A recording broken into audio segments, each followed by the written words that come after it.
Hello, Zimbabwe. Masquera say. Welcome back to African Beyond Television Network. My name is Ronald Makusha, and I'm back because there are issues we need to talk. There are issues we need to discuss, and we set the record straight. So the duo, he was arrested after he exposed in Reta Rushwaya's bail saga. There were some things which were done improperly there. And as an investigative journalist, he went on to expose those things. And the regime had no option than to arrest him. And he was arrested, and he spent a long time behind bars, a very long time behind bars on remand. And he finally got bail after a very long struggle, after so many days of anguish and trouble behind bars. So his trial has been set for the 21st of October because he was in court today. As we reported previously, we said that he was supposed to come back to court on 6th, and he was there today.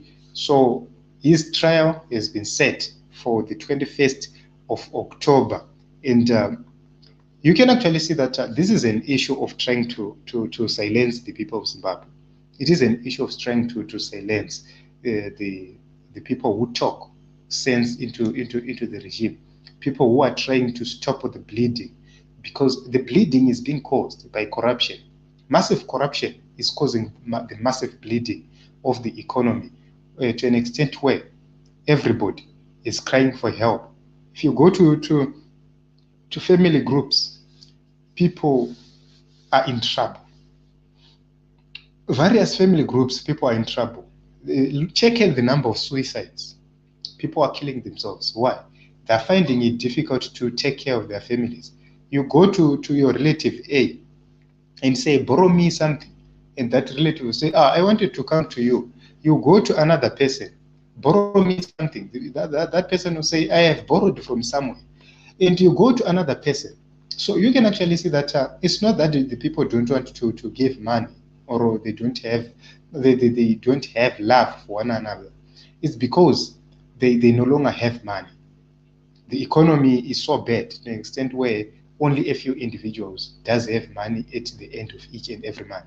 So by exposing those things, people like the D-Hope, they are enemies to the state. They are labeled enemies to the state, and the state will do anything within its power to make sure that it punishes such people. So there is a very huge possibility that they will try to jail the D-Hope. They will try to silence him up to 2023 elections, because as I always say, communication is key in each and every institution, being at home, being it in families, being it at work, or in politics. Communication is key. So they understand the importance of communicators, because they communicate or disseminate what is happening, one in the economy, one in the politics. So by giving us that information, we get to know of things we were not even aware of. So these are the people who are being targeted, the people who are alerting citizens about the rot of ZANU PF, because ZANU PF wants to continue to ride on its sanction mantra, saying sanctions this, sanctions that. We agree that sanctions are there, but we disagree that sanctions are causing this massive rot. Why are you not countering the corruption we have?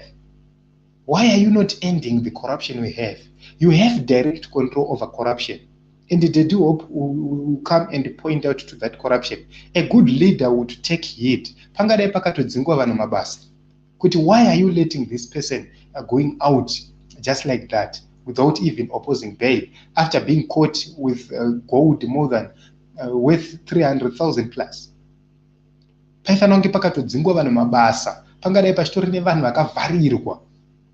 they couldn't do that. Why? It's because these are part of them. It is within the system. It is within their blood to steal. It is in their blood to be corrupt. It is in their blood to be evil.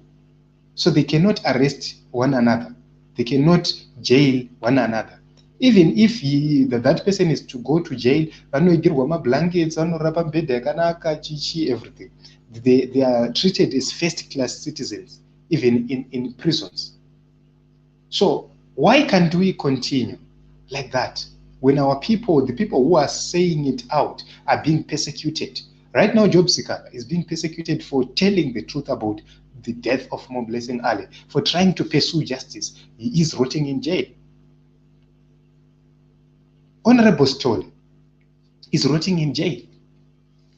There are so many victims. The number is at 13 right now, 2 MPs and 11 others, including transport operators, including drivers. They didn't beat anyone, they didn't steal from anyone, they didn't incite violence, but they are locked in. Why? It is a systematic way of silencing people. Those who want to cause trouble, those who want to remove the feeding trough from them, they must be silenced. They must be removed from the society, because they will influence the society to demand for change, because they will influence the society to vote for change. That is their reasons. So you can actually see that I hope and believe that they do hope is going to get justice.